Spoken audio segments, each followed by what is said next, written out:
Olá, povo de Deus, a graça e a paz do Senhor Jesus Cristo. Tudo bem com você? Espero que sim. Para você que está sempre no canal Colégio do Discípulo, lembrando que aqui é o canal onde todos nós somos alunos da Palavra de Deus. Muito obrigado por você estar novamente conosco. Pega esse vídeo aqui, esse vídeo vai ajudar bastante, tá? Na sua lição da Escola Bíblica Dominical, na lição de número 11, tá bom?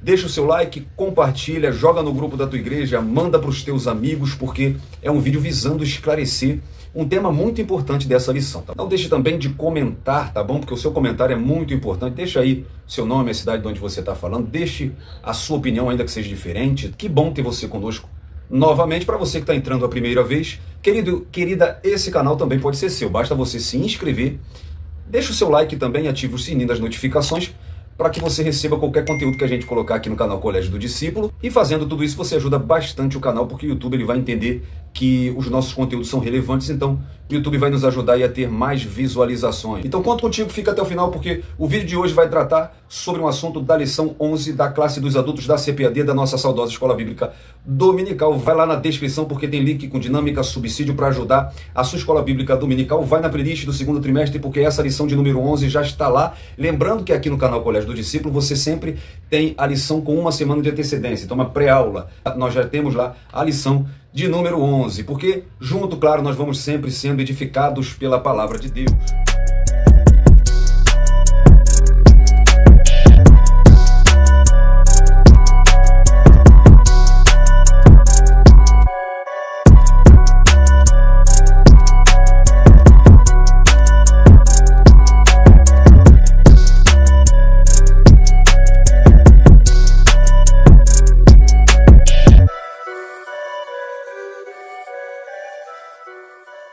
Bom, gente, a lição de número 11 traz por título a realidade bíblica do inferno. Então, essa linda revista, a carreira que nos está proposta, o caminho da salvação, santidade e perseverança para chegar ao céu. Então, essa lição de número 11 vai tratar sobre o pensamento humano a respeito do inferno, como também a palavra inferno na Bíblia, e mostrar também a doutrina bíblica do inferno. Dentre isso tudo surge uma curiosidade, né, bem comum.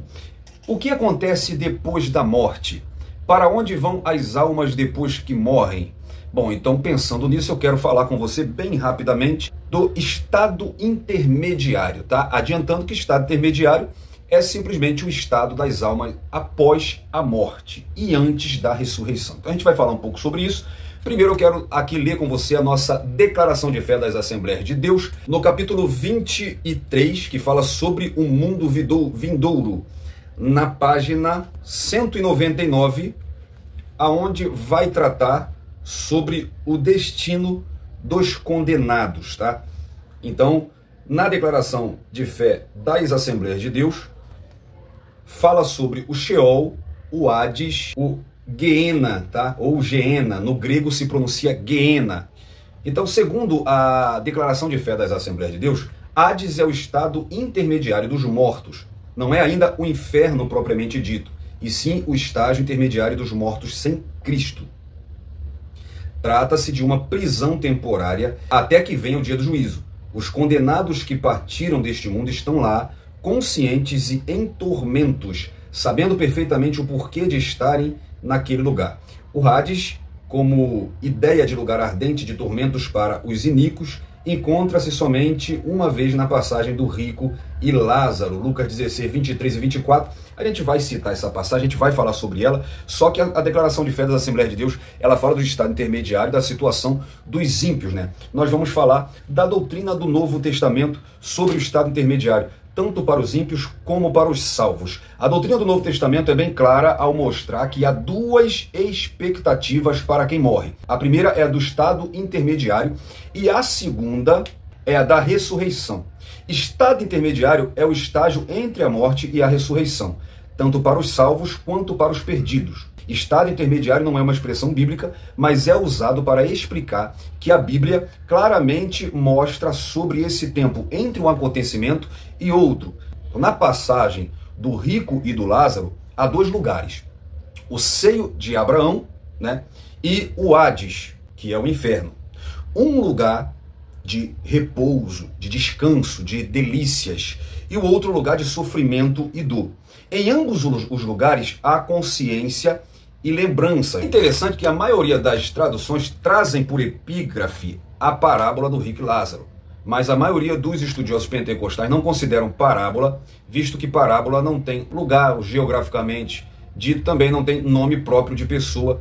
E também, aqui nessa passagem, Jesus faz o oposto do que ele faz nas parábolas. Nas parábolas, Jesus ele traz situações típicas do dia a dia para mostrar verdades espirituais. Aqui não, aqui Jesus está falando de uma dimensão espiritual, tá? De um mundo que foge da realidade humana.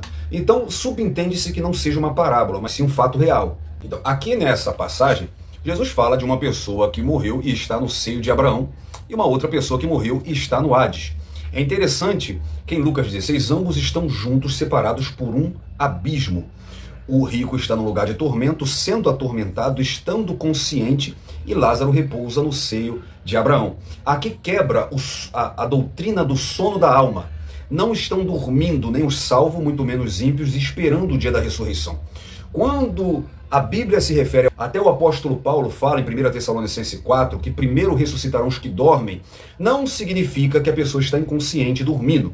O que o apóstolo quer dizer é que Deus trará novamente o corpo, a vida, para se encontrar com o seu espírito e ressuscitar em um corpo glorificado. Agora, isso muda depois da ressurreição de Cristo. Por quê? Lucas 23, 43, Jesus fala para o ladrão que está ao seu lado na cruz: em verdade, eu te digo que hoje estará comigo no paraíso. Entre a morte e a ressurreição de Cristo, ele não estava junto com o seu corpo no sepulcro imóvel, mas que ele desceu às partes mais baixas da terra. Paulo afirma que ele levou consigo os cativos ao cativeiro. Então acredita-se que Jesus ele desce até o Sheol e ele retira de lá as almas dos salvos antes de Cristo para um outro local. E que local seria esse? Paulo diz aos Coríntios que ele foi ao terceiro céu e ele chama aquele lugar de o paraíso. Então o que se acredita é que agora ninguém salvo em Cristo vai mais para o Sheol, junto com aquele que sofreu o tormento. Na história contada por Jesus sobre o rico e o Lázaro, ambos estão no mesmo ambiente, separados por um abismo. Esse abismo, que é o que é citado em Apocalipse e também em Judas, o poço do abismo, citado também em 2 Pedro, pelo Tártaro, onde é a prisão dos anjos caídos. Então, eles estão separados por esse abismo, onde é a prisão dos anjos caídos. E os crentes salvos agora não vão mais para o Sheol. Jesus disse para Pedro, as portas do inferno ali, termo grego Sheol, não prevaleceriam mais contra a igreja. Então, depois da morte de Cristo, ninguém mais desce ao Sheol. Jesus, então, inaugura um lugar, como ele disse em João 14, a promessa que ele faz que iria preparar um lugar, então ele inaugura um lugar no paraíso. E Paulo vem afirmando, então, que esse paraíso é sim no terceiro céu. Então, todos aqueles que morreram em Cristo, agora vão para o paraíso, que é em algum lugar no céu, mas ainda não é o novo céu, o estado eterno. Tá? E aqueles que morrem sem Cristo vão ainda para o Sheol, que ainda não é o lago de fogo. Tá? Ali é o inferno, aonde eles esperam até o dia da ressurreição. Assim como no paraíso, também estão as almas dos justos esperando pela ressurreição. Pois bem, quando chegar no dia do arrebatamento, Paulo diz que primeiro os mortos ressuscitarão. Então o que vai acontecer nesse momento?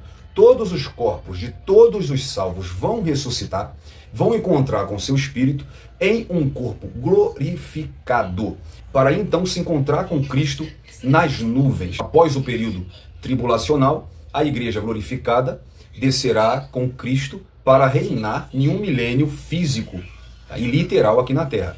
Após o milênio, vem o juízo do trono branco, onde todos os ímpios estarão na presença de Deus para serem julgados e condenados. A Bíblia diz, em Apocalipse capítulo 20, capítulo 21 e capítulo 22, que nesse período de milênio, Satanás estava preso, ele agora é solto. E acontece então a guerra do Gog e Magog e ele é destruído. No juízo do trono branco, Satanás derrotado é lançado junto com o anticristo no lago de fogo. E a Bíblia diz que todos os ímpios também serão lançados no lago de fogo. E interessante é que o texto de Apocalipse diz que o inferno também será lançado no lago de fogo. E também a morte.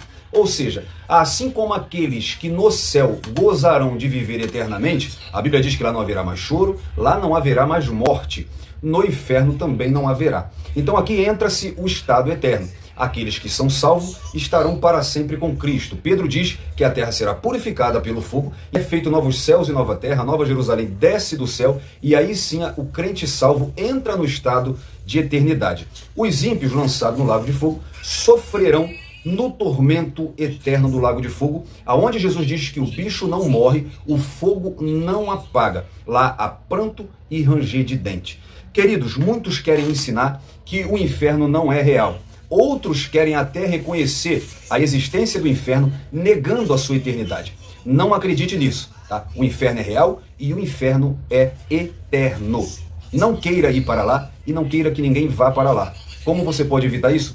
Pregando o evangelho de Cristo a toda criatura, impedindo que muitos vão para esse lugar de tormento. O inferno é um assunto redundante, é um assunto atual e um assunto que precisa ser falado em nossas igrejas, tá bom? Portanto, o estado intermediário trata-se do período depois da morte e antes da ressurreição, que tanto o justo quanto o ímpio passam. Para os salvos, esperando o dia da ressurreição para a vida eterna, e para os ímpios, esperando o dia da ressurreição para a condenação eterna. Falando do inferno, eu deixo aqui para concluir as palavras do meu amigo missionário Antônio Flávio, uma analogia muito bem feita que ele fez no nosso grupo Manual da EBD. Se você quiser entrar nesse grupo, tem lá na descrição o link. É um grupo que trata somente da Escola Bíblica Dominical, com professores capacitados, com muita dinâmica, subsídio, reforço para a sua Escola Bíblica Dominical de todas as classes. Ele trouxe uma reflexão para nós muito interessante que eu quero deixar para você.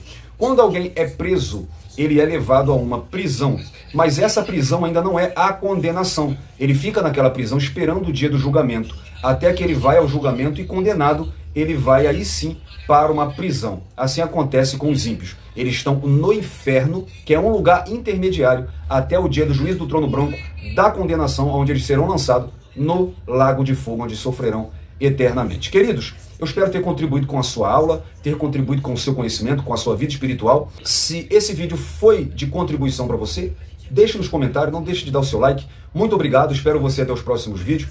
Deus abençoe sua vida, um abraço e fique na paz.